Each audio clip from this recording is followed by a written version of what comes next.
Bienvenidas y bienvenidos a Ciencia Bio.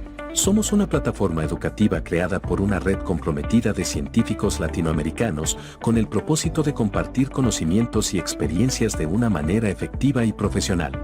La capacitación que brindamos a través de nuestros seminarios, cursos y talleres han tenido una aprobación total por parte de la comunidad científica, y nos alegra que seas parte de este proyecto. Tenemos más de 50 cursos y talleres virtuales activos, y también ofrecemos capacitaciones de manera presencial en la Ciudad de México con nuestros cursos experimentales. Conoce todos nuestros medios de difusión en donde compartimos con toda la comunidad científica, libros, seminarios web, cursos y talleres gratuitos, infografías, notas de interés, publicaciones de difusión, proyectos y más. Gracias por ser parte de Ciencia Bio. Hola, hola, buenas noches, un saludo a todo el mundo que sigue las redes sociales de Ciencia Bio y específicamente a los que siguen esta fanpage en Facebook que se llama Bioquímica y Biología Molecular, donde, como saben, y desde hace 2 años, desde la pandemia, empezamos a transmitir seminarios web relacionados con cualquier área de la bioquímica y la biología molecular, y como que recientemente hemos ido creciendo en cuanto al tipo de temas y la diversidad de temas, y se han vuelto cada vez más interesantes. Sobre todo, bueno, en lo personal considero que hay unos temas de frontera que vale mucho la pena que conozcamos, y qué bueno que los investigadores que están en esos temas acepten nuestra invitación. Hoy no es la excepción, hoy tenemos con nosotros al doctor José Arcadio y le agradecemos muchísimo que haya aceptado la invitación. Gracias por aceptar. Hola, buenas noches, ¿cómo están a todos? No, gracias por la invitación, Marcos. Estoy muy contento de estar aquí hoy, compartiendo un poco el trabajo que hacemos y para pasar un buen rato con todos ustedes. Sí, está buenísimo. Aquí en lo personal, en el laboratorio, hay 2 temas que nos llaman mucho la atención. Uno es estructura de proteínas y otro es evolución de proteínas, y hoy pues vamos a abordar un poquito de los dos, supongo. Entonces va a estar muy interesante. Les platico un poquito a la comunidad del doctor, el doctor José Arcadio. Él es biólogo por Facultad de Ciencias de la UNAM. Después hizo la maestría en Ciencias Bioquímicas con el doctor Lorenzo Segovia en el Instituto de Biotecnología de la UNAM. Tiempo después fue a Alemania a hacer estudios de evolución y diseño de proteínas, adquiriendo experiencia en biología estructural y bioinformática durante su doctorado en el instituto en el Max Planck, bajo la supervisión de la profesora Birte Hocker. Después de su estancia en Alemania, hizo estudios de postdoctorado en los cuales se especializó en el estudio del plegamiento de proteínas en el ribosoma, bajo la supervisión del profesor Gunnar von Heine en la Universidad de Estocolmo. Durante su estancia postdoctoral adquirió experiencia en el estudio de plegamiento de proteínas in vivo, así como en sistemas de expresión libres de células. Actualmente el doctor es miembro del SNI, del Sistema Nacional de Investigadores en México, nivel 1, y desde el 2019 es investigador en el Laboratorio de Biología Sintética del Centro de Ciencias Genómicas de la UNAM también. Entonces, bueno, impresionante trayectoria, doctor. Muchas gracias por aceptar la invitación. Y bueno, pues vamos a escuchar un poquito de esto que nos traes preparados. Entonces, a la audiencia le platico. Una petición especial del doc es que cuando ustedes hagan preguntas, por supuesto, siempre están invitados a hacer preguntas, pero ahora las voy a hacer llegar en tiempo real. En cuanto la escriban, yo entro a la llamada y bueno, pues te la hago llegar, doc. Entonces, pues así va a ser la dinámica. Entonces vamos a comenzar y pues nada, muchísimas gracias nuevamente, doc, por aceptar, y vamos a ver de qué trata esto. Muy bien, pues muchísimas gracias por la invitación. Y sí, a mí me gusta más cuando doy clases, pues, más interacción con la audiencia. Entonces, pues sí, si alguien tiene preguntas, pues venga, ¿no? De balada para que no se pierda el momentum. Y bueno, si me permites ahí compartir pantalla. Ahí estamos. Creo que voy a empezar un poco diferente de, no sé cómo empiezan los demás investigadores, pero a mí me gustaría mostrar un poco más la gente que está en el grupo, que creo que es la gente que es lo más interesante. Bueno, ellos son los que hacen el trabajo, ¿no? Entonces voy a empezar por ahí primero. Nuestro laboratorio está en el Centro de Ciencias Genómicas. está, sí, si algo no se oye bien o lo que sea, me pueden avisar, por favor, ¿no? Para que yo no me aviente como merolico y que no se escuche sí, o no Sí, se sin vea, ¿no? problemas. Sí, sí, yo te aviso. Perfecto. Pues sí, nosotros estamos en el Centro de Ciencias Genómicas en Cuernavaca y estamos ubicados en el nuevo edificio que se construyó hace poco, hace como unos 5 años. Y en este caso, bueno, estamos en el segundo piso de este bonito edificio.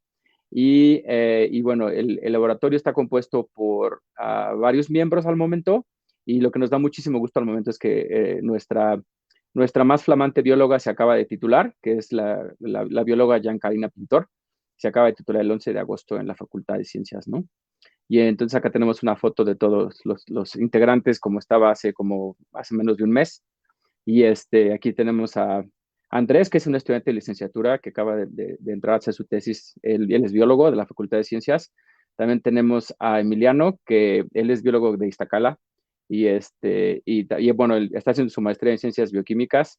A Uriel, que también es biólogo de la Facultad de Ciencias. A Enrique, que hizo su maestría en ciencias biológicas en la UAM y está haciendo el doctorado en ciencias biomédicas. También tenemos a Yanni, que se acaba de doctorar como de licenciatura en biología, y a Alberto, que también se acaba de titular de su carrera en licenciatura en ciencias genómicas, ¿no?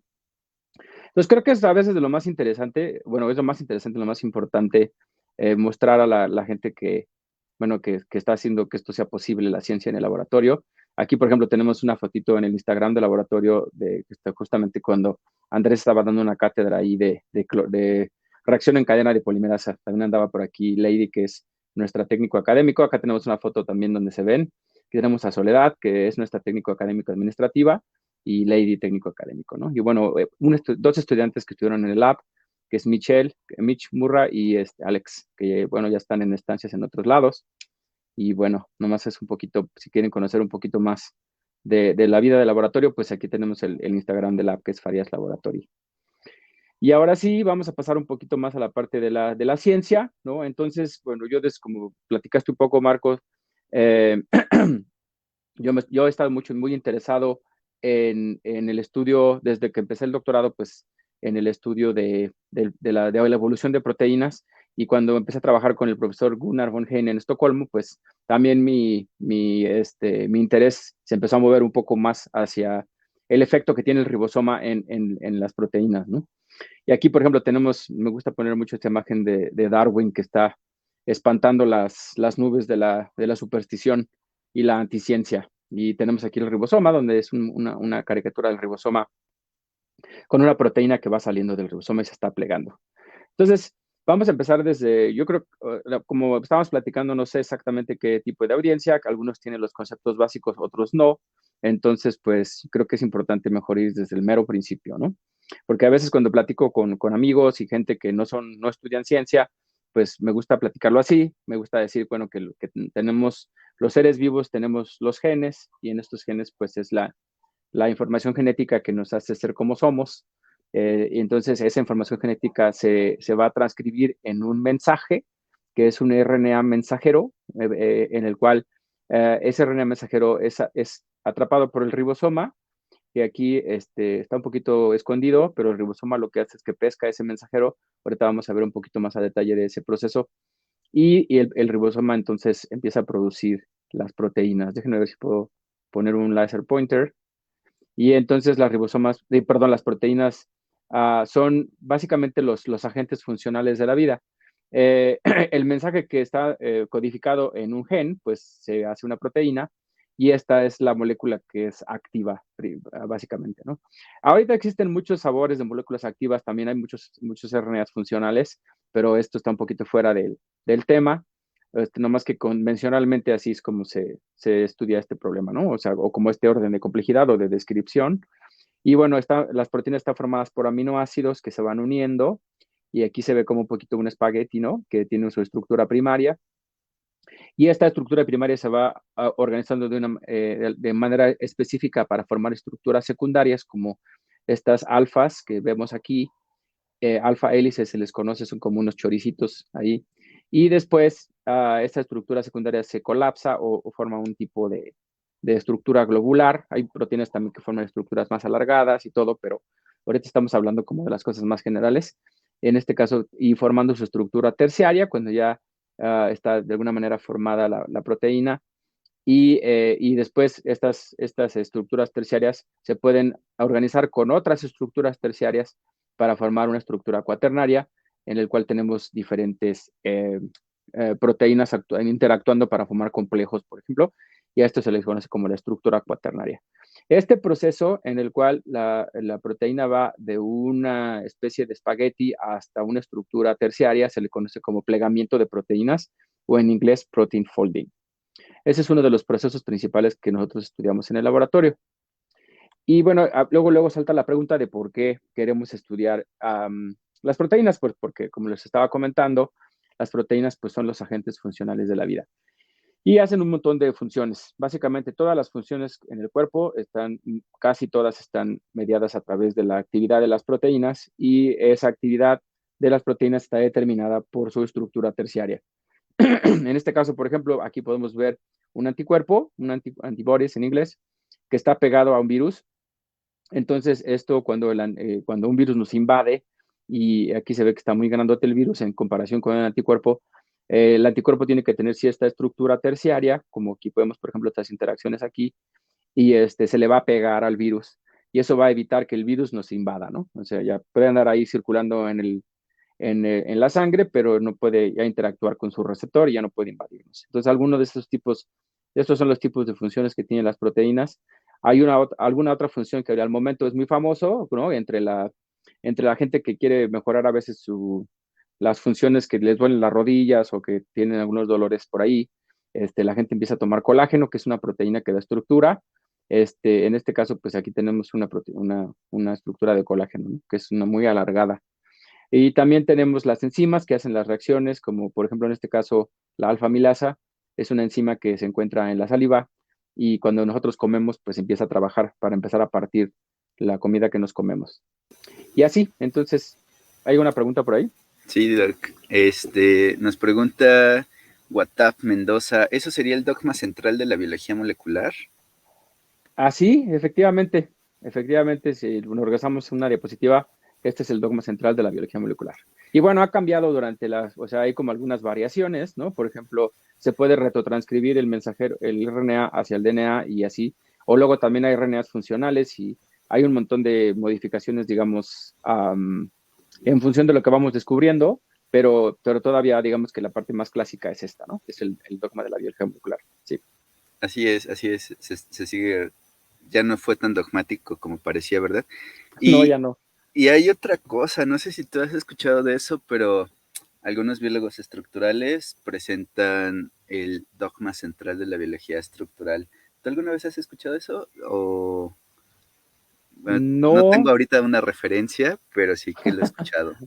¿Y cómo cómo se conceptualizaría ese Ajá, tipo de... se supone que justo es a partir de donde termina el de la biología molecular. Se supone Ujú, que cuando sale la proteína del ribosoma, pues ujú, tienes un péptido desplegado, ¿no? Que seguramente de esto nos vas a platicar, porque no ujú, necesariamente es así, ¿no? Pero imaginando que es un péptido desplegado, ahí ujú, termina el dogma central de la biología molecular y empezaría el de la biología estructural que dice, ahorita te digo la referencia, la voy a buscar en lo que das tu charla, pero ujú, dice que pasamos de la estructura primaria a la ujú, estructura terciaria, que es justamente el protein folding, pero después de la estructura terciaria todavía viene la parte dinámica, o sea, conocer cómo se mueve esa proteína, y de la ujú, parte dinámica la parte funcional, es decir, pues ya saber cómo a nivel mecanístico qué es lo que hace esa proteína. Pero ujú. voy a buscar la referencia para no Oh, errar, ¿vale? muy bien, excelente. Así está muy perfecto para que se empiece a armar la discusión de hoy en la noche. Perfecto. Bueno, entonces continúo un poquito con esto. Aquí lo que estamos, bueno, ya platicamos un poquito de las diferentes funciones y bueno, esto también a mí, una de las principales preguntas que surgen desde que empecé a trabajar con las proteínas, cuando mi asesor de maestría, Lorenzo Segovia, nos dio una clase magistral de las proteínas y entonces desde ahí ya quedé como encantado con ellas. Bueno, ahora también empezaron a surgir preguntas como cuál es el origen de las proteínas, ¿no? En este caso, por ejemplo, aquí en el año pasado mandamos este artículo de revisión con mi estudiante Mitch, en el cual pues estamos haciendo un poquito una recapitulación de los eventos que están alrededor del origen de la vida, ¿no? Hace 4.5 gigayears, miles de millones de años, es cuando se forma la Tierra. Luego tenemos que aparece el agua, por ejemplo. Luego empezamos a tener una química prebiótica. Y entre estos dos tiempos, pues vemos que el hidrógeno es una fuente de energía muy importante, ¿no? Y también, a ver si puedo quitar otra vez, sacar el pointer, que yo lo había perdido. Sí, entonces hace 4.000 millones de años es cuando estimamos que es el origen de la vida. Y en este caso aquí es donde una de las cosas más importantes que nos interesa. En mi laboratorio tenemos, bueno, les voy a platicar un poquito de los proyectos de ciencia básica, pero también de los proyectos de más ciencia aplicada que tenemos de los dos al momento, ¿no? Y uno de ellos, pues bueno, es tratar de entender cómo se da este proceso, ¿no? O sea, en este caso, si empezamos a pensar cómo es que se empiezan a formar las proteínas antes de que existiera toda la maquinaria que conocemos al momento, pues podemos referirnos a los experimentos, por ejemplo, de Miller, ¿no? En el cual ellos, creo que el que es el científico que es mejor para platicar de eso es Toño Lascano, pero bueno, yo también le he aprendido alguna que otra cosa por ahí. Y por ejemplo, cuando en las condiciones de la química prebiótica de la Tierra, pues existían ciertas condiciones como de energía y elementos que permitían que se formaran aminoácidos, como el ácido aspartico, la glicina o la alanina. Y entonces esos aminoácidos que se formaban en la Tierra primitiva, pues empezaban a condensar y empezaban a formar unos péptidos más grandecitos a través de unos ciclos que se conoce como wet-dry, como que se secaba y se volvía a mojar y se volvía a secar, como si, imagínense que había como unos baches, ¿no? En la Tierra primitiva, que se secaban y se llenaban de agua y así por cientos de miles de años, y entonces esos aminoácidos empezaban a formar péptidos. Y bueno, entonces un poquito después, esos péptidos empiezan a asociarse con el RNA que forma el ribosoma, entonces aquí tenemos lo que se conoce como un protorribosoma, y hay muchísimas teorías de cómo es que se da este tipo de interacciones. Ahorita podemos tocar un poquito ese punto, y al final de cuentas tenemos, ya cuando empieza a haber una evolución, digamos, que pasa de ser una evolución química a una evolución ya más genética, en el que ya tenemos una maquinaria celular que empieza a poder traducir proteínas, ¿no? Entonces, aquí hay un juego muy temprano en la vida entre las proteínas y el ribosoma que las está produciendo, ¿no? Entonces, aquí vamos a ver qué sigue. En este caso, me gustaría hacer un brinquito a otra de las presentaciones, como le estaba platicando a Marcos. Ahorita ya no me dio mucho tiempo de preparar, así como de poner algo todo junto, pero pues me gusta platicar de muchas cosas. Y hablando un poquito del ribosoma, que es ahorita como la estrellita del laboratorio, en este caso el ribosoma se ve, así es como, aquí me gusta poner esta diapositiva para mostrar la diferencia de tamaño, ¿no? O sea, si quisiéramos hacerlo un poquito más a escala, el ribosoma pues es muchísimo más grande, ¿no? O sea, es como así de grande en relación con las proteínas que hace, ¿no?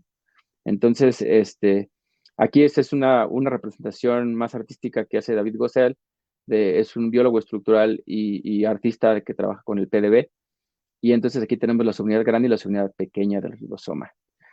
También es una conceptualización del ribosoma que hicimos para esta publicación, en el cual vemos que, bueno, esto está inspirado en varios trabajos de otro profesor, en el cual citamos muchísimo, que se llama, ¿cómo se llama este profesor? Es un profesor que está en Georgia Tech, que es muy famoso, Loren Williams, y en el cual él conceptualiza el ribosoma como si fuera una cebolla que evoluciona, en la cual la parte más central del ribosoma en este caso es el PTC, que es como la parte más antigua del ribosoma, está en el mero centro, y conforme nos vamos alejando del ribosoma a distancia, por ejemplo, del centro, el ribosoma tiene como, desde el centro hasta la superficie encontramos que son 80 Armstrongs, y las partes que son más antiguas son las que están más en el centro, y las partes que están más derivadas son las que están como más hacia afuera, ¿no? Entonces, eso es como algo importante que saber del ribosoma. También hay otros trabajos muy interesantes de otro de mis profesores durante el doctorado. ¿Hay una pregunta por ahí? Sí, sí, perdón, Ah, no, muy perdón bien, por la bien, venga, venga. interrupción. Guatap Mendoza también nos pregunta si esa es la famosa sopa de microorganismos, refiriéndose a lo que tenías en la última presentación. Ah, sí. Bueno, sí, en este caso estamos platicando un poco de los experimentos de la sopa primigenia. Déjame ver si encuentro por aquí, ya tenía también andaba un poco preparado para eso, ¿no? Entonces, aquí esa es una diapositiva que me gusta también, ¿no? Que aquí se ve como la sopa Campbell's, es como la sopa primordial, y este es el paper de Stanley Miller, el original, que se publicó en Science, creo que fue en el 53, sí, ahí se puede ver. Y sí, aquí lo que hacen es que aquí Miller con su, no me acuerdo, ahorita me regañaría mucho Toño Lascano porque no sé, no me acuerdo del asesor de Stanley Miller, pero él cuenta la historia súper bonito, entonces aquí yo nomás puedo hacer como un recap.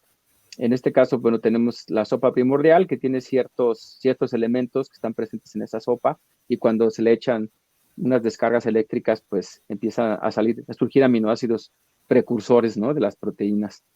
Y aquí se ve otra vez, por ejemplo, hubo hace poquito una perspectiva de hecho está hecha por Toño, en el cual está como explicando un poco cómo es el setup del experimento de la Tierra primitiva, ¿no? En donde había unos electrodos que descargaban una carga eléctrica y en función con algunos elementos químicos que era muy probable que existieran en la Tierra primitiva y de repente, pum, encontramos aminoácidos, ¿no? Entonces, y estos aminoácidos a través de lo que les comentaba de los ciclos de seco y mojado, seco y mojado, pues aquí empezábamos a ver polímeros de glicina, ¿no? Entonces, entre más ciclos había, pues más crecía el polímero. Entonces eso es más o menos un poquito. Así es. Y, ajá, Mira, por aquí la biología de Willy nos dice que es Miller y Urey. Miller y Uri. Ah, perfecto, excelente. Muchas gracias. Y súper. Y por aquí tenemos otra pregunta, también está interesante. Dice Ujú. Luis Ángel Jacome, hola, mi pregunta es, si el ribosoma se encontrara fuera de un organismo en un ambiente estéril, ¿cuál podría llegar a ser su tiempo de vida? Ah, pues esa es una cosa muy interesante, porque nosotros ahorita lo que estamos haciendo en el laboratorio, pues podemos brincarnos hasta esa pregunta, ¿no?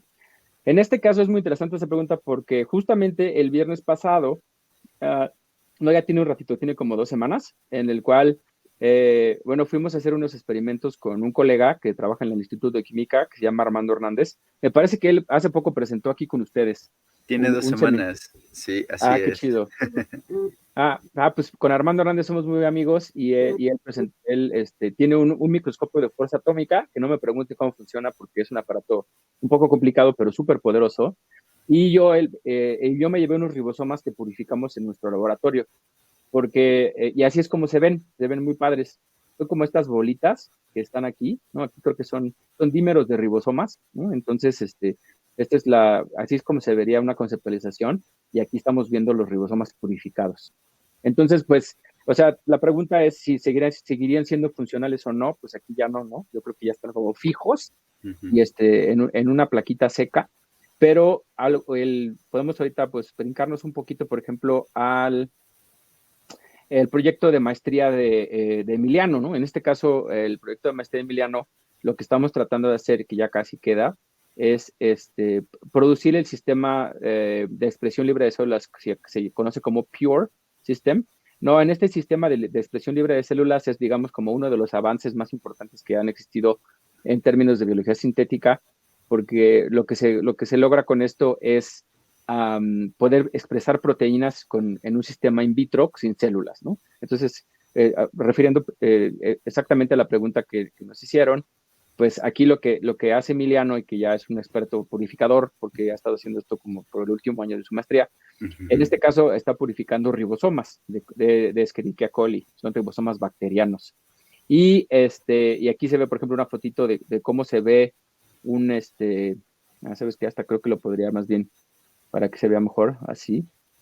Ujú. O sea, Ahí aquí se se ve, ve. por ejemplo, cómo estamos. Este es un pellet de ribosomas después de una ultracentrifugación que está al fondo, ¿no? Y eso es, en este caso, si nosotros lo dejamos así como está y lo dejamos que se seque, pues se van a echar a perder, ¿no? Los ribosomas y ya no van a ser funcionales.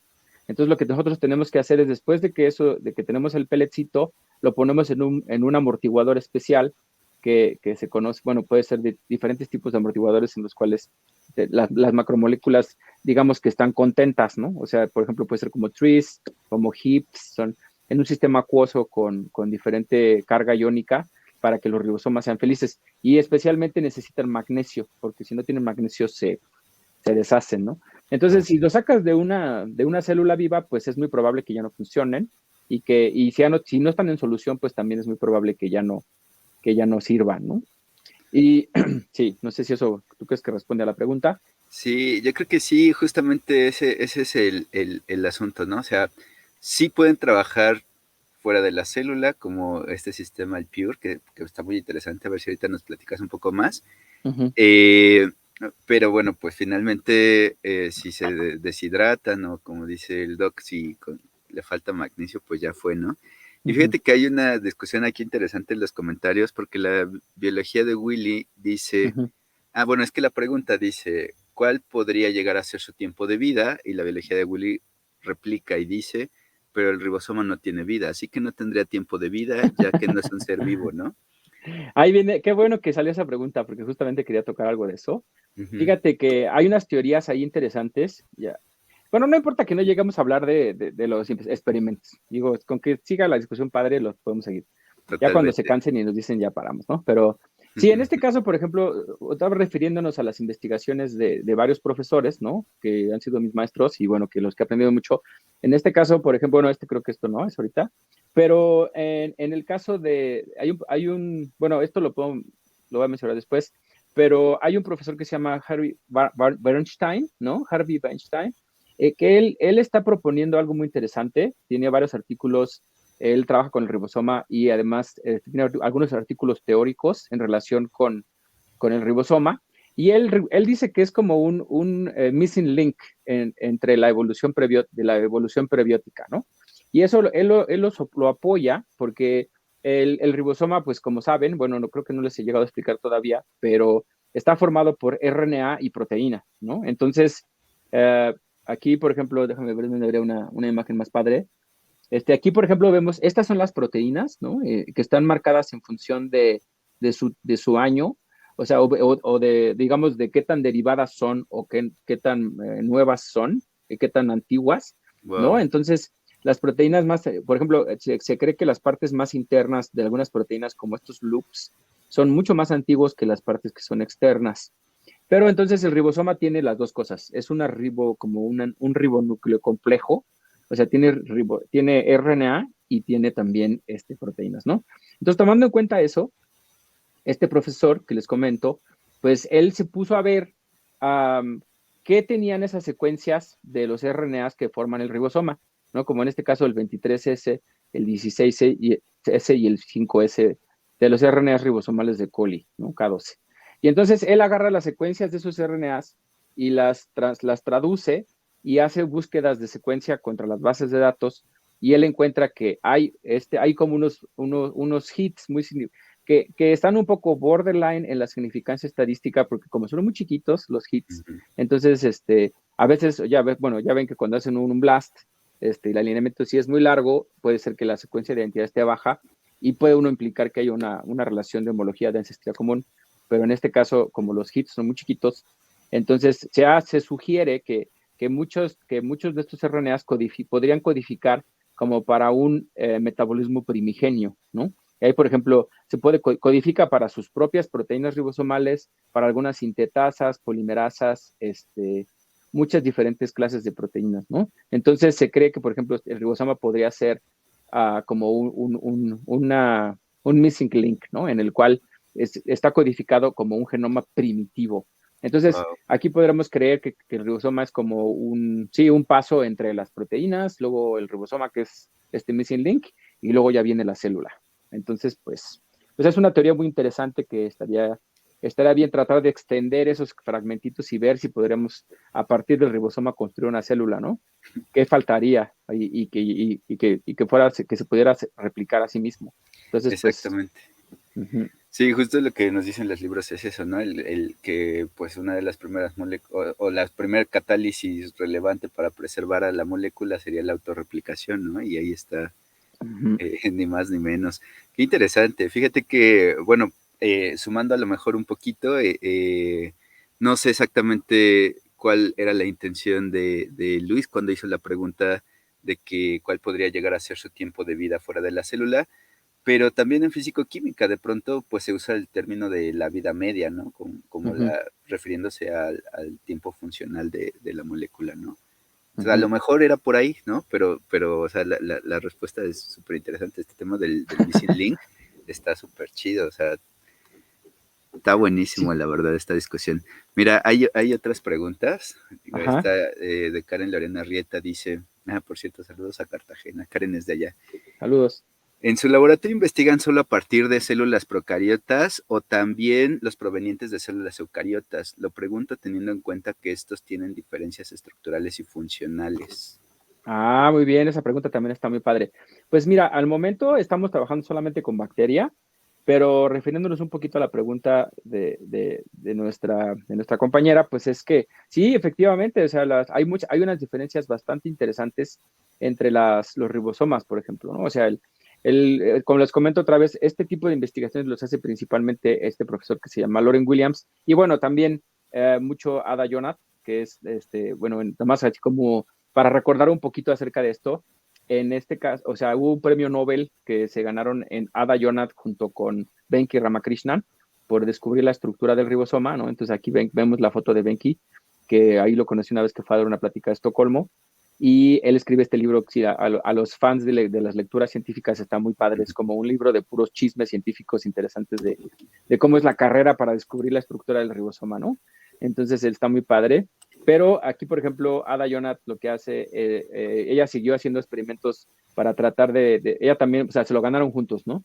Entonces ella, parece un poquito que más que Benki se dedicó a otras cosas, pero Ada Yonath sí se clavó un poco más con el ribosoma.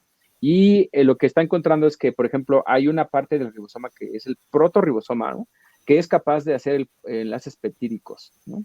Entonces, esto es, digamos, como la parte más central y catalítica del ribosoma, que es estas moléculas de RNA que son centrales del ribosoma. Este es el mero centro geométrico del ribosoma. Y así como decían en la pregunta, pues sí, la complejidad del ribosoma es muy diferente. En este caso, por ejemplo, estamos viendo, este paper me gusta muchísimo porque están platicando estos vatos que están en Estados Unidos. Lo que hicieron fue empezar a tratar como de describir la complejidad de los ribosomas. Y bueno, a partir de una de las partes que es como la estrella de nuestro laboratorio, que es el túnel de salida. Como ahorita ahí es donde se puede ver esas diferencias que nuestra visitante de Cartagena menciona. Las diferencias principales de los ribosomas las encontramos mucho a nivel como continuo en el túnel de salida, ¿no? Que es como el conducto por el cual las proteínas van saliendo. Y lo que estamos viendo es cómo va cambiando la complejidad de esto, ¿no? Nomás para dejar claro la pregunta, en el laboratorio trabajamos con bacteria nada más, pero al momento tenemos una candidata que está aplicando a entrar al doctorado, una candidata de Cuernavaca que ella estaría trabajando con estos sistemas para hacerlo en levadura, que es un ribosoma eucarionte, ¿no? Y entonces, en este caso es muy interesante porque aquí vemos cómo todos, en teoría, con las teorías estas de Loren Williams y más profesores, George Fox, por ejemplo, también. O sea, en este caso, los ribosomas evolucionan como si fuera un árbol. En el centro tenemos la parte más basal y como la parte más la raíz, y después tenemos como conforme vamos avanzando en la escala de complejidad, a los eucariotes y los mamíferos, por ejemplo, vemos cómo se le van agregando cositas al ribosoma hasta que es un ribosoma súper complejo, ¿no? Y así esto lo vemos como de alguna manera fotografiado en un árbol filogenético, en este caso estamos hablando de este artículo de Nucleic Acid Research del 2019. Ellos lo que están haciendo, están buscando y logran buscar cómo codificar la geometría del túnel de salida del ribosoma, que es lo que está aquí marcado en azul. En la parte más antigua otra vez es la amarillita, la parte azulita es un poquito más derivada y así, ¿no? Hasta la parte morada. Y lo que yo queremos aquí también ejemplificar es que no está tan claro cuándo empezó la coevolución de las dos partes, de las dos subunidades. Y es posible que surgió uno primero y luego se asoció y empezaron a coevolucionar juntas. Entonces, por eso el centro está de diferentes colores. Wow. Y en la parte la unidad pequeña es la que se encarga de reconocer el mensajero, y la parte la grande es la que se encarga de hacer los enlaces peptídicos y expulsar a las proteínas, ¿no? Entonces, lo que aquí viene la parte interesante que me gusta mucho platicar, es de este trabajo en el cual estos investigadores logran generar como una especie de métrica geométrica en la cual codifican la estructura del túnel de salida. Es básicamente el radio en función de la longitud, ¿no? O sea, hay partes donde son más angostas y unas partes que son un poquito más anchas. Entonces, para cada uno de los diferentes ribosomas que ellos estudian, porque también tenemos la fortuna de que hay un avance en la biología estructural muy importante, ¿no? Por ejemplo, de hecho, hasta creo que me gustaría seguir brincando en estas presentaciones, porque hay un profesor que está en Zúrich, ¿no? Entonces, a ver, déjame ver si encuentro rápido, donde están haciendo unas investigaciones súper padres y están sacando unas en Twitter, que es en este caso, estamos viendo cómo hacen unas investigaciones súper padres del ribosoma, ¿no? Es este profesor que se llama el de Van Lab, ¿no? Y ellos hacen unas visualizaciones súper padres del ribosoma. Aquí se ve, por ejemplo, el ribosoma pegado a la membrana. Estos son estructuras, ¿no? Entonces, que están ese es como el ribosoma es reclutado a la membrana, y vemos aquí cómo está entrando una proteína al otro lado de la membrana, ¿no? Entonces, nomás como para que vean, hay muchísimas estructuras ahorita, y esto está como facilitado por los avances en la microscopía electrónica, ¿no? Existen microscopios electrónicos súper poderosos en Europa. Eso es una pena que no tengamos uno de esos aquí en México, ¿no? ¿Es cryo-EM? Es cryo-EM, exactamente. Ellos tienen unos, y especialmente el profesor que se llama Alexei Almut también. Él es como una superestrella de las estructuras, ¿no? Entonces su laboratorio está en el SciLab Lab en Estocolmo, y aquí ellos hacen unas estructuras súper padres del ribosoma. Especialmente están trabajando con el mitorribosoma, que es el ribosoma de las mitocondrias. Entonces, eso me lleva otra vez a esta imagen que les estaba mostrando, en donde estos autores lo que hacen es, por ejemplo, aquí tenemos en el panel A un árbol filogenético que está basado en la secuencia de los RNAs ribosomales 16S y 18S, ¿no? Que eso es básicamente como tradicionalmente se hacen las escalas filogenéticas, los árboles filogenéticos. Se comparan las secuencias de estos RNAs entre los diferentes organismos y se puede asignar una topología de las ramas de esos árboles. Y vemos, por ejemplo, aquí cómo los organismos procariontes, bacterias, están en rojito y están como en su ramita. Aquí vemos a las arqueas, que están también en su rama, y ya tenemos a los eucariontes que están en su rama, ¿no?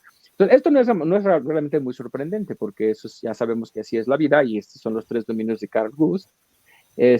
Pero cuando tomamos como base para la elaboración de este tipo de árboles la geometría del túnel de salida, pues es básicamente una información de pura geometría, no estamos hablando de secuencia, ¿no? Entonces está muy interesante.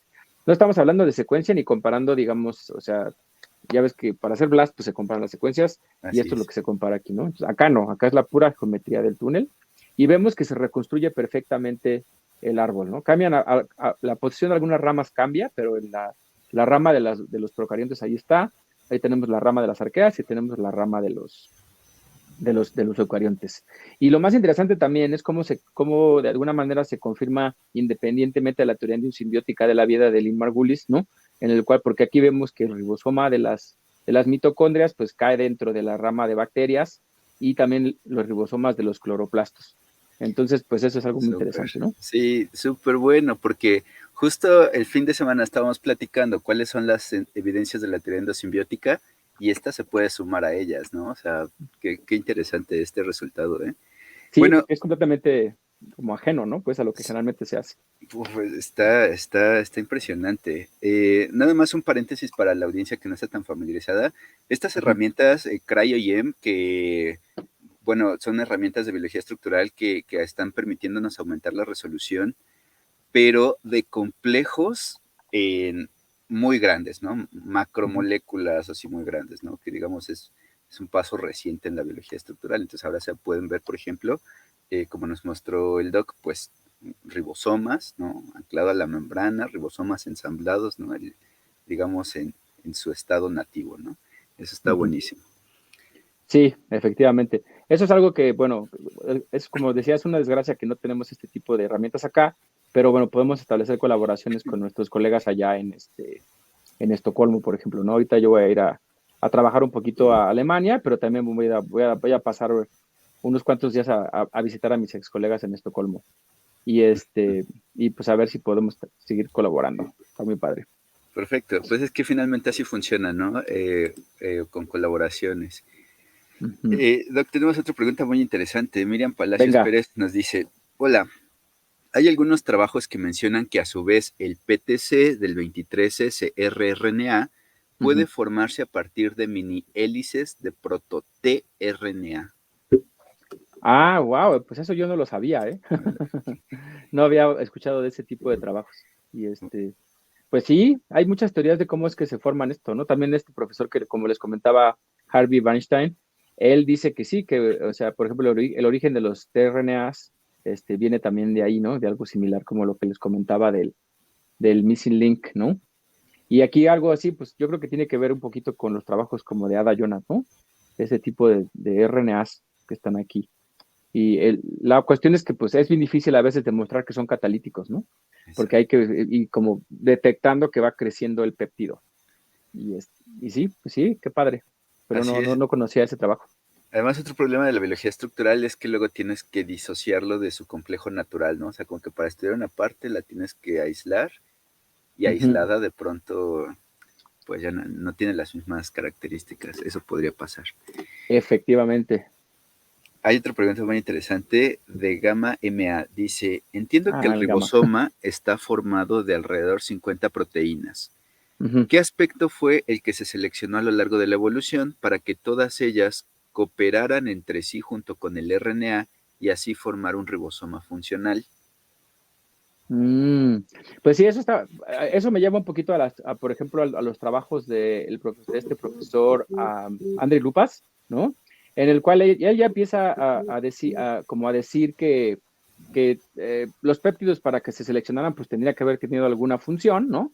Y entonces una de las funciones que se proponen iniciales es que los péptidos unían el RNA, ¿no? Entonces como que ahí empezaba un ciclo virtuoso de asociaciones en las cuales se permitía que, bueno, eso hacía que, por ejemplo, el RNA fuera mejor catalizador al momento de tener un péptido, ¿no? Entonces ese péptido, y así empezaba como a surgir ese círculo virtuoso de asociación y más catálisis, se selecciona, pues se asocian, y entonces eso significaría que, por ejemplo, ya no existirían péptidos libres porque todos están asociados con el RNA, que también es funcional, ¿no? Entonces, por ahí yo creo que no sé si eso contesta un poco la pregunta de Gamma. Entonces, o sea, la función principal que ahí podremos estar viendo es que los péptidos le están dando como cierta consistencia al ribosoma, ¿no? O sea, como que están permitiendo que se mantenga junto. Esa es una de las labores principales de las proteínas ribosomales. Como lo podemos ver aquí, por ejemplo, aquí es un trabajo de Andrei Lupas, que es el director del Departamento de Evolución de Proteínas en el Max Planck, que estuvo ahí en mi examen de doctorado. Entonces, aquí estamos viendo, por ejemplo, cómo él está mostrando que el ribosoma es como un registro fósil en relación con las proteínas de las que preguntaba Gamma. Y aquí vemos el centro del ribosoma, aquí vemos dónde está el sitio de unión al mensajero, y acá vemos el túnel de salida, ¿no? Entonces, si nos vamos al mero centro, pues así se ve que la estructura de las proteínas son como nomás como ciertos, ahí como coils, ¿no? Como se le conoce como turns. Y conforme nos vamos alejando del centro, pues vemos que empieza a haber un poquito más de estructura. Ya cuando estamos a 90 Armstrongs del radio, del centro geométrico, pues empezamos a ver que ya existe todavía más estructura, y así vamos, ¿no? Entonces, y ya las proteínas que están como en el citoplasma, pues ya tienen estructura. Y entonces ahí vemos cómo va a ser un proceso gradual de evolución, ¿no? Es como, básicamente, pues es eso, es un registro fósil de la evolución molecular de las proteínas, ¿no? Y hay algunas proteínas muy interesantes que también forman parte del ribosoma, pero que se sueltan. Esos son por ejemplo, unas beta-propelas muy interesantes, ASE1 de levadura, por ejemplo, que es parte del ribosoma, pero se suelta, hace una función y se regresa. Entonces, O sea, también es como si fuera una nave nodriza que trae estas proteínas que las echa para que hagan algo y regresan. Y, y ahorita está, con todo esto que está pasando de la biología estructural, pues también empiezan a encontrarse que hay como ribosomas especializados con diferentes funciones y con diferentes composiciones en función hasta del tejido en el que se encuentre, ¿no? Wow. Hace poco salió, por ejemplo, un artículo chino de unos investigadores chinos en Nature, de hecho, en el cual están viendo que me parece que hay unos ribosomas particulares que tienen ciertas diferencias en el túnel de salida y eso está relacionado con la fertilidad de los espermatozoides, ¿no? Entonces, está súper interesante, pero Sí. siento que apenas estamos como en the scratching the surface, ¿no? Aquí vemos, por ejemplo, uno de los modelos que hace Lauren Williams, ¿no? En el cual aquí estamos viendo cómo en las etapas más primitivas, ¿no? Vemos que existía una como asociación entre los aminoácidos. Bueno, aquí vemos como empieza a haber como asociación entre los aminoácidos. Hay unos dipéptidos muy pequeñitos y aquí hay una evolución que no está correlacionada entre la subunidad pequeña y la grande, ¿no?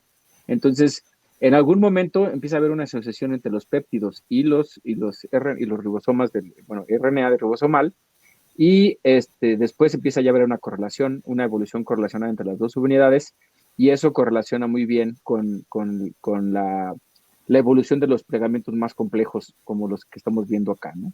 Entonces, y eso, a nosotros nos da mucho gusto que todo eso se pueda ver de la mejor manera en el túnel de salida, ¿no? Porque una de las teorías, por ejemplo, que tiene Lauren Williams es que el túnel de salida se hace más largo para poder permitir que se empiecen a traducir proteínas más complejas.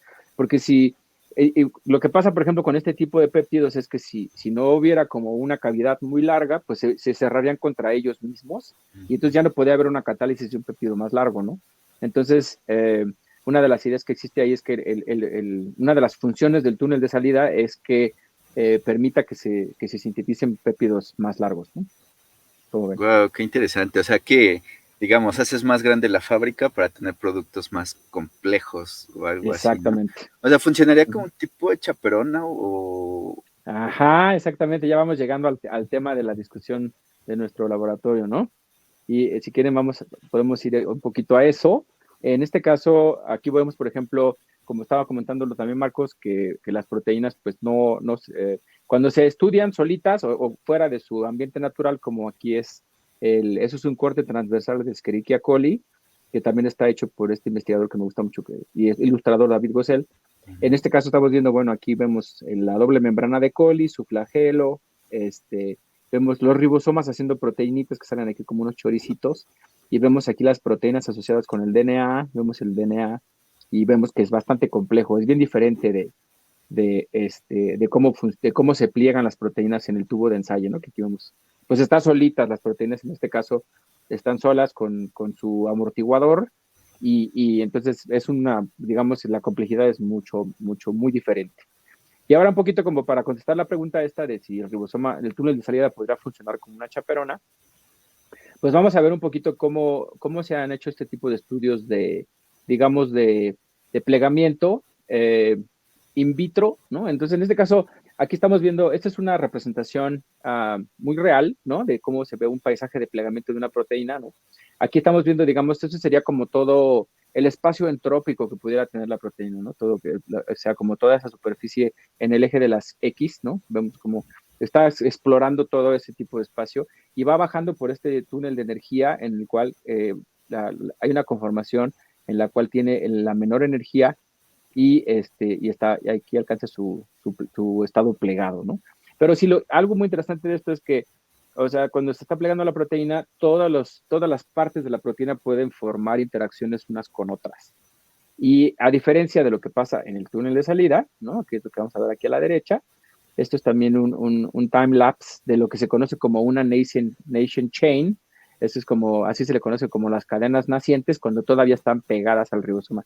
Y aquí lo que estamos viendo principalmente, pues es algo muy interesante, ¿no? Que la parte carboxiterminal de la proteína, que es la final, ¿no? Todavía no existe, no está disponible para formar interacciones con la demás parte, ¿no? Entonces, Pues aquí podemos empezar a pensar que sí, que el ribosoma puede empezar a funcionar como una chaperona, ¿no? Al momento existen varias investigaciones como que están demostrando este tipo de cosas. Hay una que me gusta mucho, que creo que va a ser difícil que encuentre el artículo, pero bueno, entonces se las voy a deber, pero era de hecho es un artículo de Nature, un comment en Nature, creo que era de Nature Chemistry. It's called When the Ribosome Picks the Structure.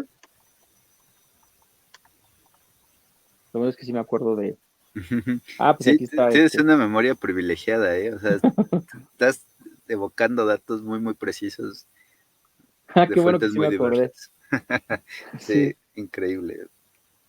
qué bueno que podemos compartirlo. Y, por ejemplo, aquí, respondiendo a tu pregunta, este es un comentario que le hicieron a un paper de una profesora que se llama Patricia Clark, en el cual vemos otra vez como la proteína está desplegada y es una proteína que puede tener dos conformaciones, ¿no?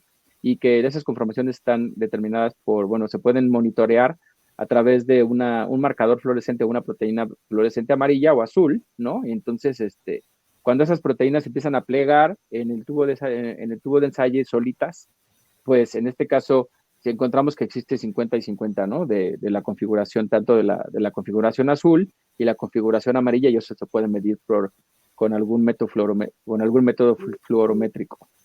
Pero entonces aquí cuando, por ejemplo, el ribosoma está traduciendo esas proteínas, ¿no? En este caso, aquí tenemos el mRNA pegado al ribosoma y lo está leyendo el ribosoma y está produciendo esta proteína, pues entonces vemos bueno, la parte amarilla puede hacer interacciones antes de que el azul lo haga, y entonces pues aquí vemos que el equilibrio se va más a la parte amarilla, ¿no? Entonces, y aquí lo interesante que hizo Patricia fue poner unos codones raros en el mensajero, ¿no?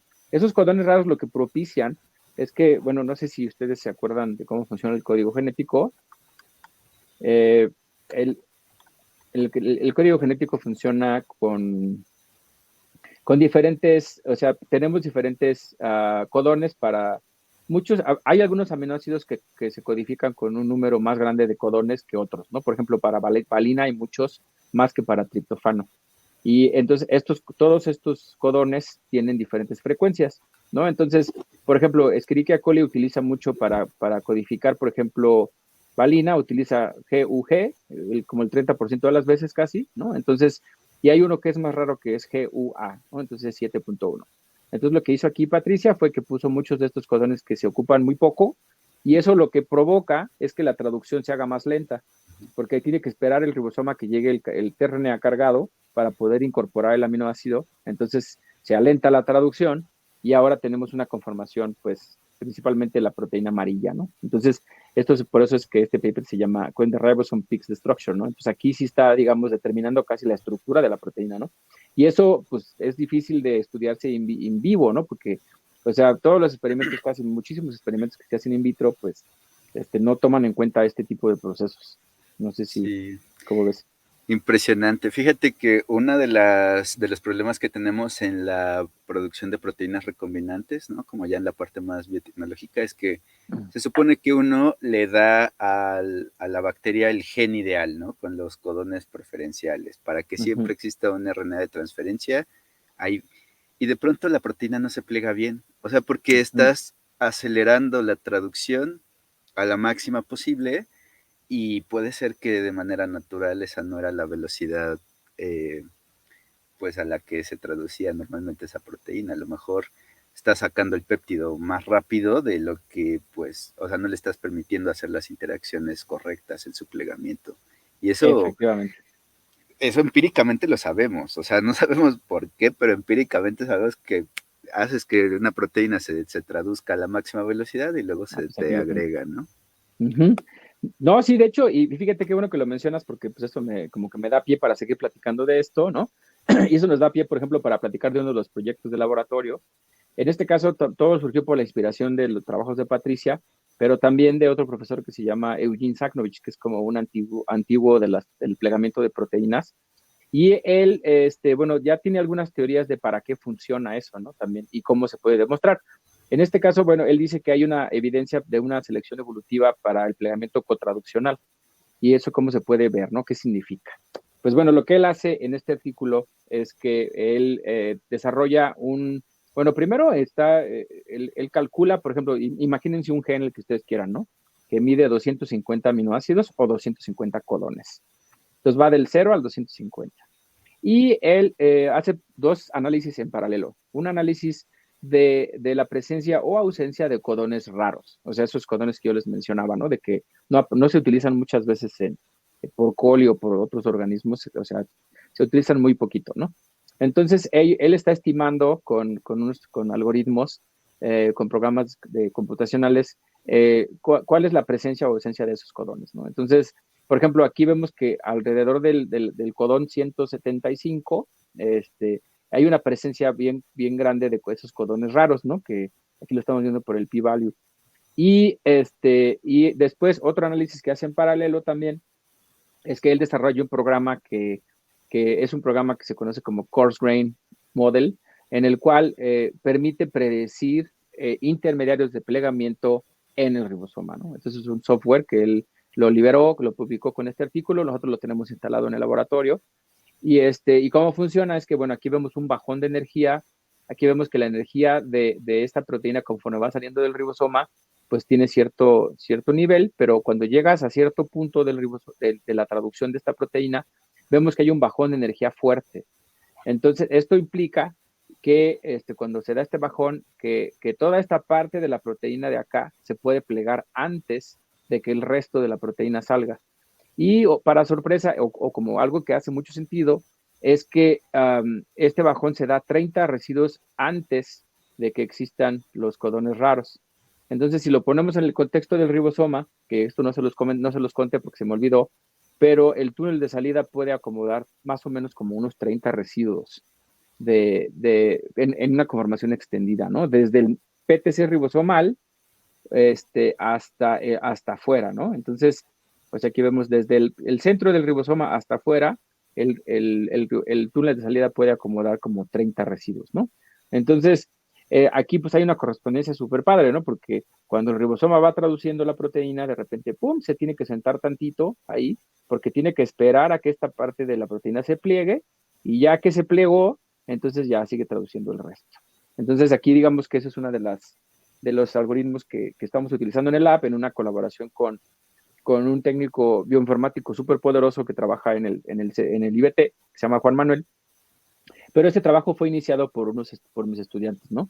En este caso fue iniciado por Mitch y por Alejandro, que también trabajó en él un ratito, y Enrique. Pero en este caso lo que tenemos aquí, por ejemplo, son los resultados, unos de los resultados del trabajo, ¿no? Aquí estamos viendo, por ejemplo, la cuantificación de los codones raros. Cuando los codones raros bajan del 0, esto es porque aquí hay como un clúster de codones raros, codón raros, ¿no? Entonces, hay unos puntos, y aquí también esto es como la gráfica que les mostré antes, pero presentada de otra manera. Hay algunos bajoncitos de energía, pero donde vemos un bajón súper poderoso de energía es alrededor de los 100 aminoácidos, y también hay un clúster de codón raros aquí, y así como muchos, ¿no? Aquí hay como varios. Y oh, sorpresa, porque en este caso, por ejemplo, esta gráfica corresponde a un Team Barrel, ¿no? Que es uno de estos plegamientos muy famosos de proteínas que están en muchas enzimas. Y vemos que justamente en 100 aminoácidos es cuando hay un bajón, ¿no? Entonces, esto nos puede remitir a las teorías evolutivas de evolución de los Team Barrels, que dicen que los Team Barrels evolucionan por duplicación y fusión de mitades, ¿no? Entonces, parece que esa información también está codificada en sus codones, ¿no? ¿Cómo ven? Qué interesante. Mira, hay unas preguntas bien interesantes. Una dice, Venga. Margarita Hernández, entonces, ¿esos retrasos serían para el plegamiento? Exactamente. Son para que esas partes que todavía no han alcanzado un plegamiento lo puedan hacer. Aquí hay otra de Joan PS, dice, ¿la velocidad de traducción puede afectar en las malformaciones congénitas, por ejemplo, en la embriopatía diabética? Pues yo diría que sí, o sea, creo que no estoy seguro y puede ser que mienta, pero por ahí hay algún artículo donde demuestran que, porque, o sea, hay muchas enfermedades humanas que se deben a mutaciones que son, no sinónimas, ¿no? O sea, son mutaciones que caen en las proteínas y que cambian el aminoácido, ¿no? Entonces, y hay, por ejemplo, de hecho hay alguna que está correlacionada con repeticiones del mismo aminoácido, como creo que Huntington's, me parece, que si tienes un número de repeticiones en una proteína en particular, que si tienes 57 glicinas, entonces no tienes Huntington, pero si tienes 59, sí, ¿no? Entonces sí es casi 100%, una cosa así. Y pero por ahí hay un par de artículos en los que se ha demostrado que sí, que cuando tú le cambias el nucleótido, aunque no se cambie el aminoácido, se da la enfermedad. Me parece que también sí se ha demostrado eso. Súper, qué interesante. Sí, justo esas enfermedades, o sea, los mecanismos que dan origen a esas enfermedades son muy, muy interesantes. Y por aquí hay otra pregunta que dice Javier David. ¿Hay alguna manera de que nuestro cuerpo pueda generar algunas proteínas que tenemos que ingerir en los alimentos? Que pueda generar algunas proteínas que tenemos que ingerir en los alimentos. Pues sí, yo lo que creo que pasa es que cuando ingerimos proteína, pues el cuerpo o sea, va a descomponer las proteínas, ¿no? O sea, va a haber proteasas que van a descomponer y vamos a tomar los aminoácidos de esas proteínas para construir nuestras proteínas, ¿no? Eso es así es como creo que funciona. Pero no es que tú te comas una proteína que ya está hecha y que la incorpores hecha a tu propia, digamos, a tus propias células, ¿no? O sea, no creo que funcione de esa manera, sino que los building blocks o los aminoácidos son los que se utilizan después de un proceso de digestión, ¿no? Así es. Bueno, muy interesante. Ahorita todavía no tenemos más preguntas, pero ya bueno, pues nos estamos acercando un poquito al final. No sé, Doc, si nos quieras ir comentando o ir cerrando con algunos resultados de estos maravillosos que nos has estado presentando.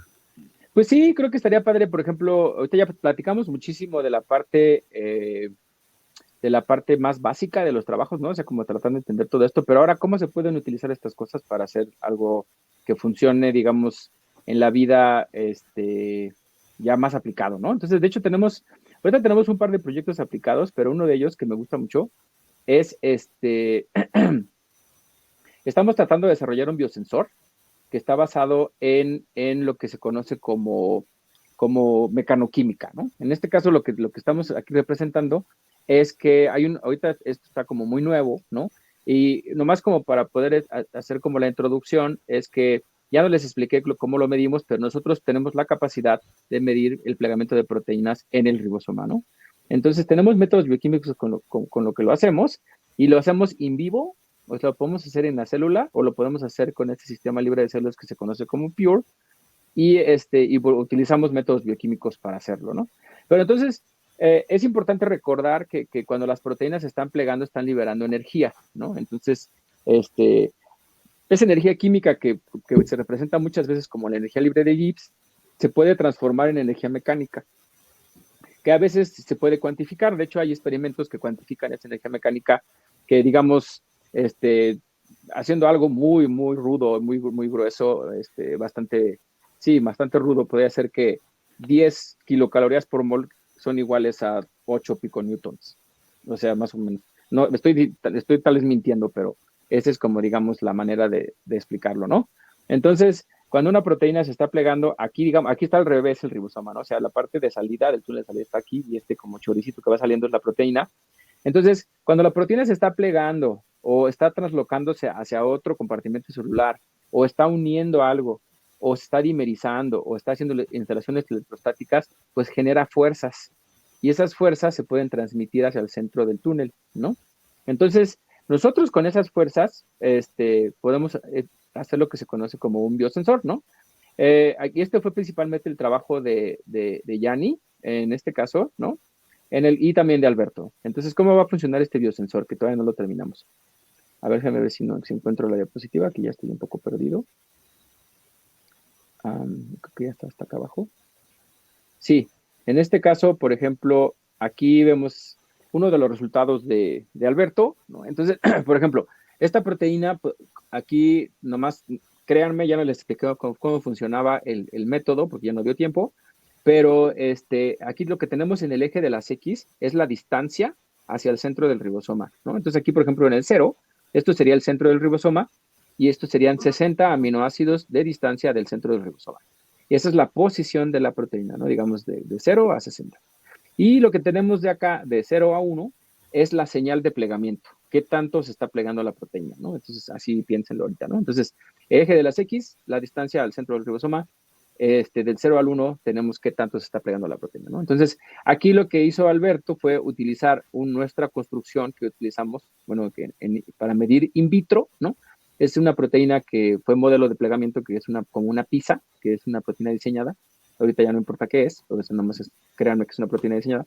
Y entonces él lo que hace es ponerla a diferentes distancias del ribosoma mientras se está traduciendo, y aquí vemos que existe un pico de plegamiento como en 40, ¿no? Entonces, esta proteína se pliega a 40 residuos de distancia del centro ribosomal, ¿no? Entonces, podemos medir cuándo se está plegando, ¿no? Pero entonces la idea era transferir esto hacia el contexto en vivo. Y para hacer eso, lo que hicimos, bueno, lo que hizo Alberto y Yanni, pusieron una proteína verde fluorescente atrás de lo que se conoce como un péptido de arresto. Este péptido de arresto arresta la traducción. Entonces, si la proteína que está enfrente del ribosoma, que está saliendo, logra plegarse, se va a poder liberar el arresto de la traducción y también se va a traducir la proteína verde fluorescente, ¿no? Entonces, ya no les expliqué, no da tiempo, pero ustedes, o sea, con eso creo que es suficiente para entenderlo. Entonces, este tipo de construcciones las utilizamos in vivo, ¿no? El Alberto lo midió dentro de coli. Entonces, aquí se ve, por ejemplo, cómo cuando está en 0, otra vez bien cerca del ribosoma, pues no se pliega, pero conforme va saliendo, pues a 40 otra vez se pliega, ¿no? Entonces, esto nos permite medir plegamiento in vivo. Y si podemos extender un poco más esta aproximación, por ejemplo, podemos utilizar una proteína que se conoce como Venus Flytrap Fold, y esta es una proteína que une una molécula que se llama glifosato, que es un herbicida cancerígeno. Y como pueden verlo aquí, esta es la misma proteína, pero tiene un cambio conformacional bastante poderoso, ¿no? Aquí está abierto y aquí está cerrada. Entonces, cuando tiene su glifosato, se cierra, y cuando no tiene, pues se mantiene abierta. Entonces aquí lo estamos viendo. Entonces la idea es poner esta proteína adelante bueno, aquí vemos el glifosato pegado en su sitio activo, en el sitio de unión de la proteína. La idea es que es parte del proyecto de Emiliano. Vamos a poner esa proteína adelantito de nuestro péptido de arresto y del reportero, ¿no? Entonces, cuando la proteína una el glifosfato, entonces va a permitir que se traduzca el reportero, y cuando no lo una, pues no. Entonces va a quedar el stop ahí, ¿no? Entonces, esto lo podemos hacer in vitro o in vivo. Y eso es una de las cosas que nosotros estamos aplicando ahorita de los procesos de los proyectos aplicados. También estamos trabajando con inteligencia artificial para diseñar unas proteínas de unión a algunas toxinas importantes, y pues estamos utilizando los nuevos algoritmos de inteligencia artificial, ¿no? Que es otro estudiante que está queriendo unirse a nuestro laboratorio, y pues bueno, esos son la mayoría de los proyectos que tenemos. Y pues sí, ya con esto si quieren podemos terminar. Aquí nomás es un anuncio también, ¿no? De laboratorio. Aquí fuimos a comer a los colorines ahí en Cuernavaca. Y pues estamos bastante bien financiados ahorita, ya después de un tiempo de sufrir, de no tener dinero, pues sí tenemos ahorita. Y pues siempre estamos recibiendo estudiantes, colaboraciones y postdocs, y luego nos vamos estamos aquí, como saben, en Cuernavaca es famosa por sus tacos acorazados y las estacas, ¿no? Que es un lugar muy padre para ir a nadar cuando uno no está en el laboratorio. Y pues ya. No, pues genial, maravilloso.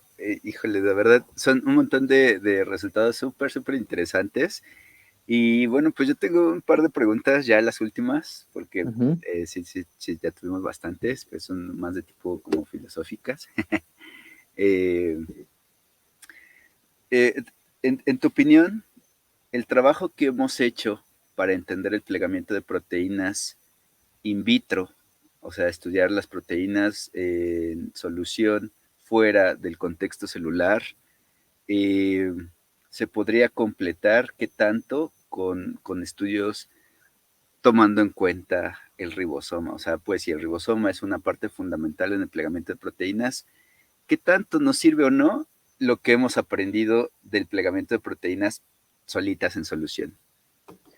No, pues yo creo que es súper importante, ¿no? Porque los modelos, por ejemplo, de cómo se colapsan, del colapso hidrofóbico, sí son fundacionales, ¿no? O sea, no podríamos, todo lo que estamos haciendo ahorita son, digamos, profundizar y como agregar complejidad al problema, ¿no? Como tratar de ver cómo pasaría en la célula, ¿no? Y el primer elemento celular que existe, pues es el ribosoma. Hay otros elementos como las chaperonas, por ejemplo, ¿no? Otros elementos celulares que están interactuando, ¿no? Se han hecho estudios, por ejemplo, que en los cuales ven que la proteína verde fluorescente en función de sus cargas puede difundir más o difundir menos en el citoplasma celular. Se cree, por ejemplo, también que las proteínas tienen cargas, porque hay un profesor en Estocolmo que hizo una investigación muy padre donde le quita todas las cargas a las proteínas y aún así se puede plegar, ¿no? Entonces, parece que están funcionando como para evitar que se pegosten unas con otras en el citoplasma. Entonces, yo creo que sí, o sea, todas las investigaciones que se han hecho a nivel in vitro son súper importantes y ahorita tenemos la manera de medir, por ejemplo, ahorita no les mostré un resultado que está, de hecho, fue como un poco un vía crucis cuando estábamos publicando un artículo, pero, por ejemplo, en este caso, ya como para tratar de responder la pregunta, porque ahorita si yo no digo esto así, mis profesores de plegamiento me pueden ahorcar, ¿no? Pero, por ejemplo, en este caso, existe una correspondencia casi perfecta entre el plegamiento que nosotros estamos midiendo y lo que se ha medido in vitro, ¿no? Entonces, por ejemplo, aquí vemos que esta es una correlación casi lineal entre nuestras mediciones de plegamiento y las mediciones que se han hecho in vitro. Entonces, aquí están, por ejemplo, en kilocalorías por mol, la delta G, y la FFL, que es lo que nosotros medimos, ¿no? Entonces, sí, son totalmente complementarias y aditivas los estudios, ¿no? Súper, súper, qué interesante. Justo hicimos una pregunta aquí durante tu presentación, bastante tramposa, que es como, ¿qué área te gusta más? Y pusimos biología estructural, biología computacional, biología molecular, biología sintética, ¿no? Y lo interesante de tu tema de estudio es que se puede abordar desde todas las perspectivas, ¿no? O sea, el ribosoma nos enseñaste resultados de todas las naturalezas, o sea, es difícil. O sea, a mí en lo personal me es difícil decir cuál es como o cuál es la técnica así del laboratorio, ¿no? Ya ves que todos los laboratorios tienen como su técnica, ¿no? El laboratorio de cristalografía de rayos X, el laboratorio de resonancia magnética nuclear y así, pero tú estás entrándole como a todos, o sea, más bien lo que definiría tu línea de investigación es el objeto de estudio, ¿no? Uh-huh. Eso está bien interesante. Y bueno, y la mayoría respondió que biología molecular. Sí, es lo que hacemos principalmente porque para ahorita, por ejemplo, hoy, esta semana fue muy, muy padre para el laboratorio porque tenemos nuestros nuevos estudiantes de licenciatura que pues llegan con poquita, muy o casi nada de experiencia, ¿no? Y parece que ya les salió su primera clonación, ¿no? Entonces, Súper. pues sí, pura biología molecular que hemos estado haciendo, ¿no? Maravilloso, muy bien. Sí, aparecieron dos preguntitas más con respecto al biosensor. Una es de Luis Ángel, que dice, ¿este biosensor qué ventajas puede presentar sobre los plasmones? Y híjole, pues no conozco mucho los biosensores de plasmones, para ser honesto, mentiría si dijera que sí, pero la ventaja es que nunca se ha hecho. O sea, este tipo de biosensor es muy poco convencional, porque generalmente los biosensores como que yo conozco, por ejemplo, que son más tradicionales, son unos biosensores como de este tipo, a ver si lo encontramos por aquí, son como estos, ¿no? Por ejemplo, hay unos que utilizan la proteína verde fluorescente, pero de otra manera, en el cual tienes Perdón, no tenemos compartida la pantalla. Perdón. Sí. A ver, voy a share screen otra vez. Ahora sí ya, ¿no? Sí. Perfecto. Sí, en este caso, por ejemplo, esto es un tipo de biosensor, ¿no? En el cual la proteína se une a la proteína verde fluorescente. Esta es la proteína que va a sensar el metabolito y se une de una manera muy particular en la cual cuando no está Pacman, que es la proteína que está uniendo el metabolito, no está uniendo su metabolito, pues está apagada la proteína verde fluorescente, pero cuando lo une, pues sí se prende, ¿no? Y además también, por ejemplo, hay otro tipo de biosensores que con circuitos genéticos que son así, que tienes dos proteínas, ¿no? Que es una la que está sensando la cosa y otra que es la que va a hacer que se exprese un gen, ¿no? Entonces, es lo que se conoce como circuitos genéticos, que es mucho de lo que trabaja uno de mis colegas con los que colaboramos bastante, ¿no? Que se llama José Utrilla. Y de hecho lo debes invitar a que también venga a dar una plática. Maravilloso. Pero en este caso, pues sí es bastante diferente, ¿no? Porque, o sea, tienes una proteína que se une al metabolito y eso activa un proceso de traducción de señal y termina expresando ese otro gen, ¿no? O sea, entonces, nuestro biosensor, pues va a ser un sensor bastante fuera de lo común, muy poco convencional, basado en mecanoquímica y en el ribosoma, ¿no? Entonces, Wow. Justo había otra pregunta que acaba de ser respondida de Joan, que dice, del proyecto de biosensores, ¿cuál ha sido por el momento el o los puntos críticos? pues generalmente lo que se quiere es que tenga una respuesta lineal, ¿no? O sea, que por ejemplo, que se pueda, que haya fluorescencia, si hay más metabolito presente, que haya más fluorescencia que sea lineal, ¿no? Entonces, eso a veces es muy tricky de obtener, ¿no? Porque tienes que, por ejemplo, en nuestro caso, lo que tendríamos que hacer como un fine tuning de la secuencia de arresto, ¿no? Que es una de las partes más importantes del sistema, que no esté ni muy fuerte ni muy aguado, ¿no? Porque si está muy aguado el arresto, pues entonces lo que se propicia es que la señal sea como demasiado poco específica, ¿no? Muy poco específica. Y si está muy fuerte el arresto, pues entonces ya no sensa nada, ¿no? Entonces, pues eso es algo crítico, ¿no? Súper, no, pues súper interesante. Bueno, pues ahí está la audiencia que estaba buscando dónde hacer tesis, pues aquí está la opción, Aquí ¿no? estamos, exactamente, en Cuernavaca. Sí, justo. Karen, si quieres venirte de Cartagena, pues Aquí te por aquí. esperamos. Ya tenemos Perfecto. Lady es colombiana, de hecho, nuestra técnico académica. ¿A poco? Qué Y Andrés es interesante. venezolano. Sí. Sí, ¿no? Sí, sí, en la UNAM hay un montón de diversidad. Ya aquí tenemos unas manitas levantadas. Vengan, pues vengan todas las preguntas o nuevos estudiantes. Súper, súper, súper, súper. La verdad está muy, muy, muy interesante todo. Ya ahí pusimos el link de tu página en Instagram para que vayan y la sigan.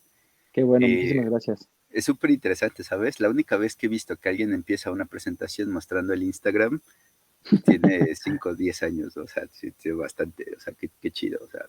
No, qué padre, muchas gracias. Qué bueno que te gustó y a Eh, todos. no, sí, estuvo buenísimo. Muchísimas gracias, Doc, por haber aceptado la invitación. La verdad fue súper, súper interesante todo lo que mostraste. Y como te dije, o sea, es bien interesante ver que alguien sea tan multidisciplinario, ¿no? O sea, que de verdad le entre a un problema desde tantas perspectivas, ¿no? Porque eso implica que se tuvieran que volver expertos en diferentes áreas, ¿no? Pero siempre continuamos aprendiendo, ¿no? Y como que leer y leyendo un buen. Es lo que le digo a mis estudiantes, todo el tiempo hay que leer, leer, leer, leer, ¿no? Exactamente. Sí, no, para los colegas que están de fuera y que dicen que el SNI 9000 pues nada más aprende el método y lo repite, pues ya vieron que no. No, y además, sí, a mí eso me da mucha risa porque veo muchos esos memes, ¿no? Que salen de los destinos de mil.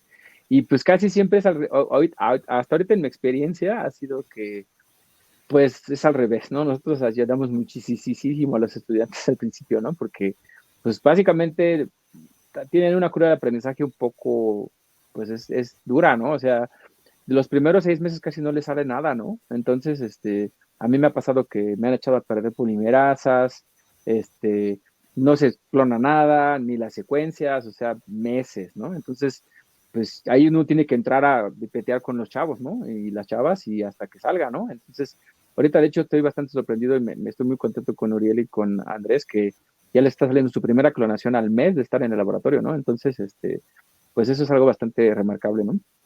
Sí, súper. Sí, sí. Nosotros, bueno, digo, no es, o sea, tenemos alumnos que hacen estadías de 4 meses y Ujú, 4 meses es la curva de aprendizaje. O sea, en realidad se van cuando apenas están aprendiendo como algunas técnicas, ¿no?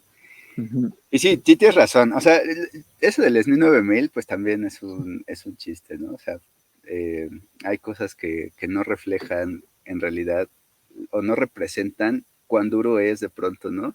Mentorear Ujú. estudiantes.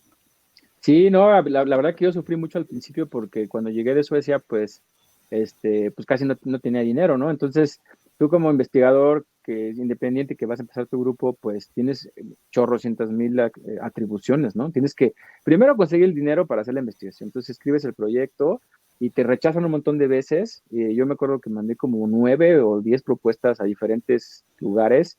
Hasta mandé un Frontiers in Human Science, mandé un montón, hasta que ya por fin, después de todos esos rechazos y escribir proyectos, ya logré conseguir dinero. Y después es cuando ya empiezas a reclutar estudiantes, después les enseñas cómo trabajar y instalas el equipo, escribe los artículos, das clases, estás en comités tutorales, en comisiones, revisas artículos, no, eso es un trabajal brutal, ¿no? Y entonces, yo creo que puede haber SNI 9000 que tengan, sea SNI 3 o eméritos, que tienen un montón de ayudantes y un montón de estudiantes, pero yo no. Sí, Básicamente, yo me echo casi toda la chamba, ¿no? sí, Y mis estudiantes exactamente. en el Es APU. algo que también discutíamos, o sea, la verdad es que el trabajo de un investigador se vuelve en su mayoría del tiempo administrativo. Ah, sí, eso es lo que más me desagrada, eso sí, o sea, informe tras informe, tras informe, tras informe. Y a veces uno ni sabe cómo hacerlo, ¿no? Y de repente llega una auditoría, y digo, ay, Ujú. lo bueno es que tenemos a nuestros supercontadores en el CSG, ¿no? Que nos ayudan bastante. Súper, sí. Eso es un gran privilegio. Sí, Pero sí, no, pues, y así, lo peor, bueno, digo, no es el foro para expresar mis emociones, pero así, lo peor que me ha pasado es cuando uno renuncia, o sea, cuando un estudiante renuncia, ah, sí, que ya tiene el proyecto, puf, eso no lo hagan, chavos. no, no.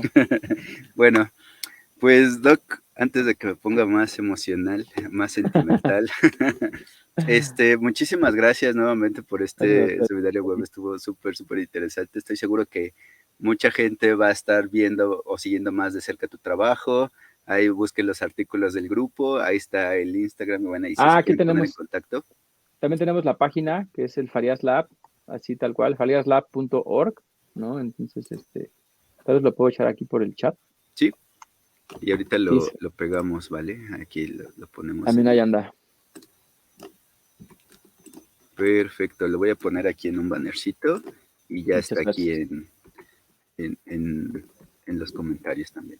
Bueno, pues muchísimas gracias. Nos Muchas vemos el gracias. siguiente Buenas martes. noches. Estuvo impresionante. Gracias, Doc. Y nos vamos a ver pronto en Cuernavaca. Ok, ahí nos veremos. Ahí Que estén muy andaremos. bien. Saludos a todos. Buenas noches. Hasta luego.